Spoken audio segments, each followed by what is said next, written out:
Before we get into today's episode, I do want to say I have been receiving the emails about the Where Wives War event. The government shutdown really has affected a lot of people, especially during the holiday season, as well as the SNAP benefits. I know the government is back open, but it has set a lot of people back financially, as well as the food stamp, as well as families in Jamaica. And I do not want to be insensitive. I talk with my team. I prayed for the past 2 weeks because I've been getting the email, the 900 flights canceled. Like, I'm aware of everything that's going on, even if it's not directly affecting me. So with all of that, after praying, fasting, I talked to the venue owner and everything. I did decide to push the Where Wives War event back to February 7th, which, y'all, that was a very hard decision for me. I'm not gonna lie. I mean, aside from how much work it is to like reschedule everything, but because I was really looking forward to it, but I don't want to be tone deaf or insensitive to what's going on in the economy and how it's affecting people's family. 80% of the attendants were coming from out of state. I would not be flying right now if I was anybody. Like these airport workers, they don't want to work. And I get it. You know what I'm saying? So stuff is just opening back up. It's the holiday season. People are having to bounce back. And again, I've been getting the emails, reading the emails, and I don't want to push forward and just the people that can't come or the people that have been affected, oh well to them. And then just, you know, allow the people that are here in Florida or can come to still move forward with the event.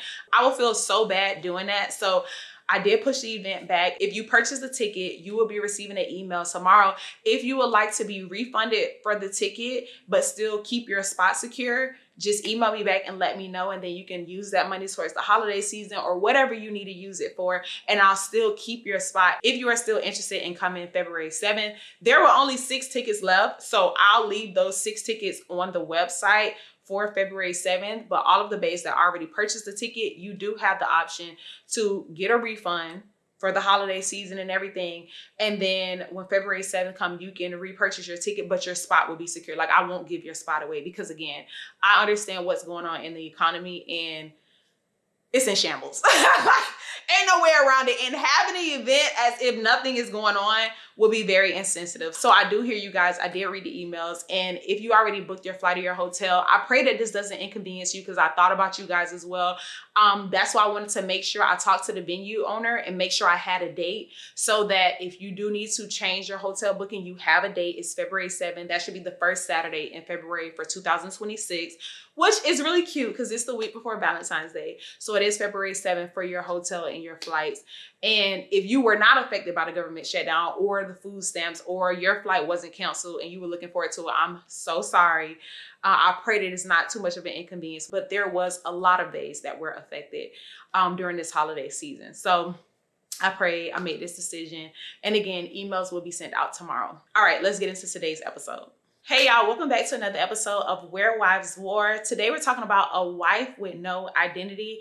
Last week we talked about Leah. Today we're talking about Rachel. I'm really excited to give this word because y'all, this word shows the importance in knowing your identity, not just as a wife, but as a woman. Because when I was reading the story from Rachel's perspective, right, something that God allowed me to see is that Rachel made a lot of decisions simply because she did not know her identity. When you read Genesis chapter 29 and Genesis chapter 30, something that we all can agree on is the fact that Jacob loved Rachel. It literally tells us in Genesis 29 verse 18 that Jacob was in love with Rachel. But what God allowed me to see is that no man's love will be enough for a woman that does not have identity.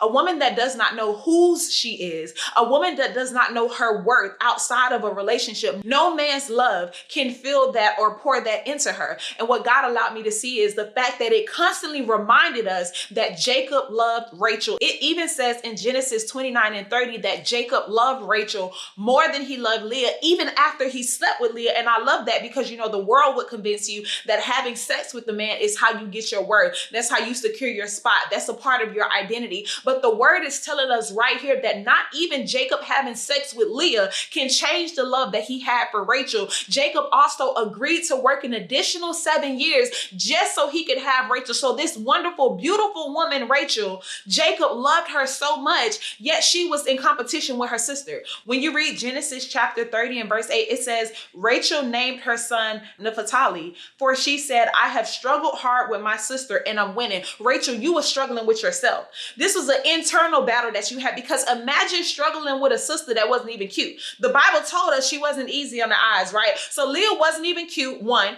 Two, it made it clear that Jacob loved Rachel. So if it kept highlighting the fact that Jacob loved Rachel, that means that he was showing his love in his actions. We can assume that he didn't hide the fact that Rachel is the one I want. When the dad brought Leah, he told the dad, that's not the sister that I want. I wanted your younger daughter, Rachel, and I'll work another 7 years for her. So it was clear as day for us as the readers to see that Jacob loved Rachel. Let's just imagine all that Jacob was doing throughout that 14 years to prove and highlight and stress the fact that Rachel is the one I want. Yet Rachel is saying, I'm winning against my sister. What is the competition? The competition is Rachel does not know her identity. The competition is Rachel does not have a relationship with God. And it shows us that she doesn't in scripture. I know y'all think that I'm being biased because I love telling y'all everything started with a relationship with God. But this scripture shows us that when you don't have a relationship with God, when you don't know your identity, which you can only find your identity in the creator that created you, which is God, when you don't have a relationship with your creator who can then tell you your identity, you literally make foolish decisions because you're searching for self all throughout your life and you're making decisions trying to fulfill this gap that only the creator can fill. This is how we know that Rachel did not have a relationship with God. When we read Genesis chapter 30, it literally says, when Rachel saw that she wasn't having any children for Jacob, she became jealous of her sister. She pleaded with Jacob, give me children or I'll die. Then Jacob became furious with Rachel. Am I God? He asked. He's the one who has kept you from having children. Jacob had to let Rachel know, baby, it's not me that's stopping you from having children. I'm laying the pipe. I'm doing what I need to do. I'm getting done what needs to be get done. I'm making sure you get God every night and you still not having children. So I need you to understand that don't plead to me. You need to plead to your father because he is the one that's preventing you from having children. But because Rachel did not have a relationship with God, she was not able to see that. Rachel, I would like to argue that she was male-centered. She thought that Leah was better because Leah was having children because her mind was on this man. Her mind was on my worth isn't what I can do, not in who has created me. And this is the danger in being a woman or a wife that does not have a relationship with God, is that you will begin to think your worth comes from the person that you're with. Your worth comes from what you can do. Your worth comes from what you can push out or what you can provide or how good you is in bed or how many kids you can have for him. Rachel was so male-centered that she could not realize that her maker was the one that was actually in charge of her life, not that man.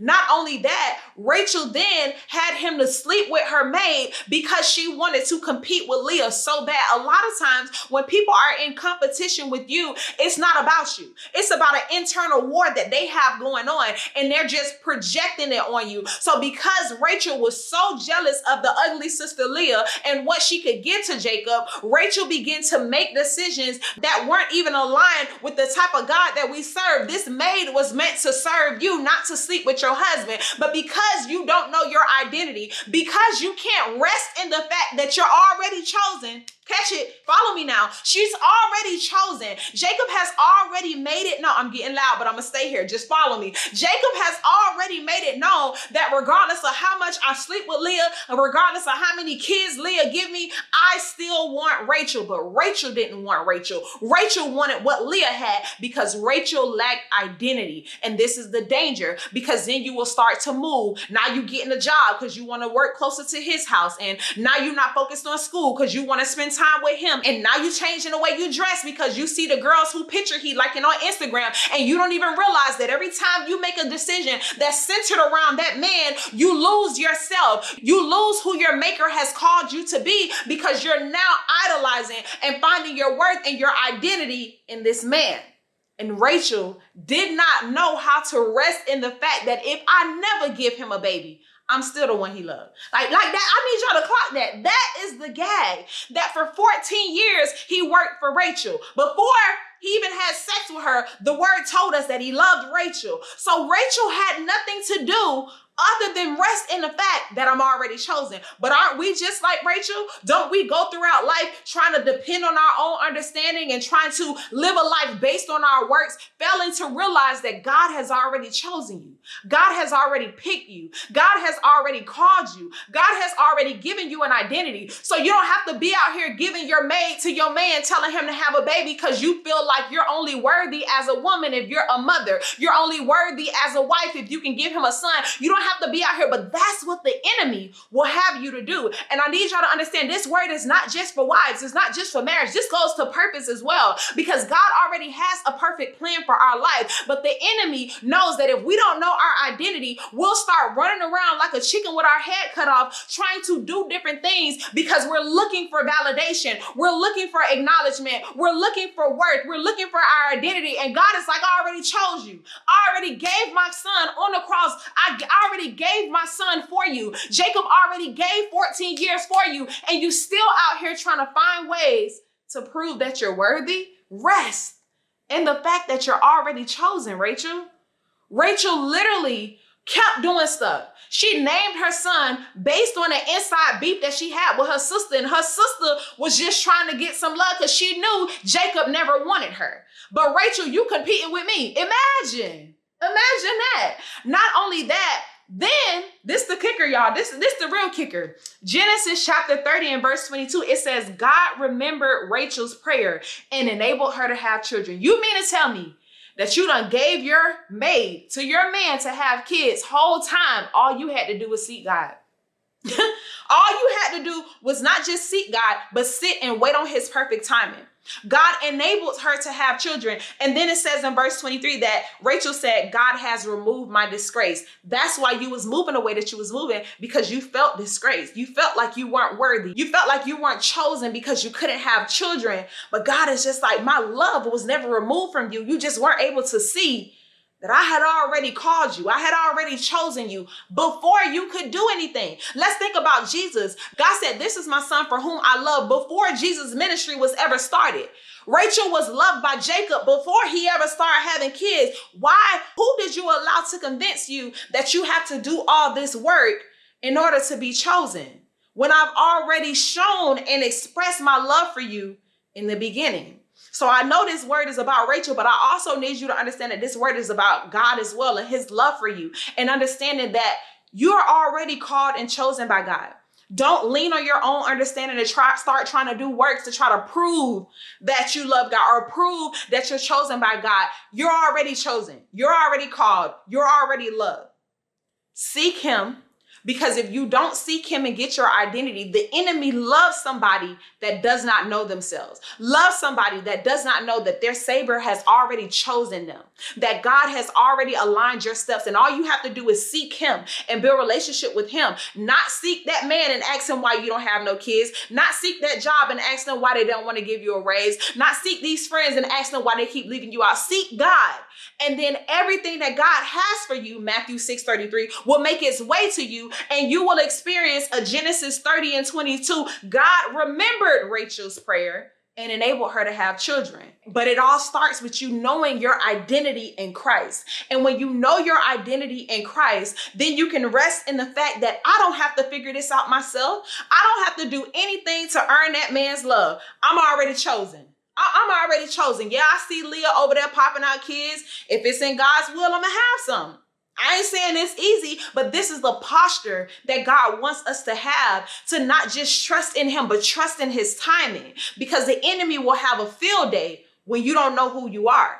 God, I trust that I'm called by you. I was created by you. And there's a perfect plan by you that does not require me stressing myself out and trying to solve all my problems. Lord, show me my identity so I can rest there. And that's today's seed. And the information to sow that seed will be in the description. And if you made it to the end of this video, leave in the comments, show me my identity, with the magnifying glass emoji, because that is our posture going into 2026, going into December. God, show me my identity, so I'm not out here making decisions based on who I think I'm supposed to be, or who a man or a friend or a family member is telling me to be, because I understand that all of that is a waste of time, because you have a perfect plan. God already knew when he was going to enable Rachel to have kids. She just needed to trust in him in his timing. God, show me my identity and give me peace to rest in that while you reveal and unfold every chapter of my life. God, show me my identity. Father God, first and foremost, thank you for waking us up and blessing us with another day, Lord. Thank you for this revelation, Lord. Thank you for allowing us to see how we're similar to Rachel in some ways, Father God, allowing us to see how sometimes we do lean on our own understanding. Sometimes we do try to find validation in our identity in the things of this world, Father God. But today we rebuke that mindset. We rebuke that thought process, Father God. We rebuke that heart posture, Lord. And we surrender and make a promise to you, Father God, that from today forward, our priority will be seeking you and getting our identity from you, and resting in that and trusting that in your perfect timing, all of our prayer requests, if they're in alignment with your will and everything that you have planned for us, will come to pass, Lord. But it can't come to pass if we're not standing in our identity and who you have called us to be. If we're moving around trying to figure things out on our own, it can't make its way to us, Father God. So position us, Lord, and give us the discipline and the obedience to stand in where you positioned us and trust for what you have promised for us. We love you and we'll forever praise your name. In Jesus' name we pray. Amen. Thank you guys for watching another episode of the Christian Bae TV and podcast. I love you guys so much, and I'll talk to you in the next episode. Bye.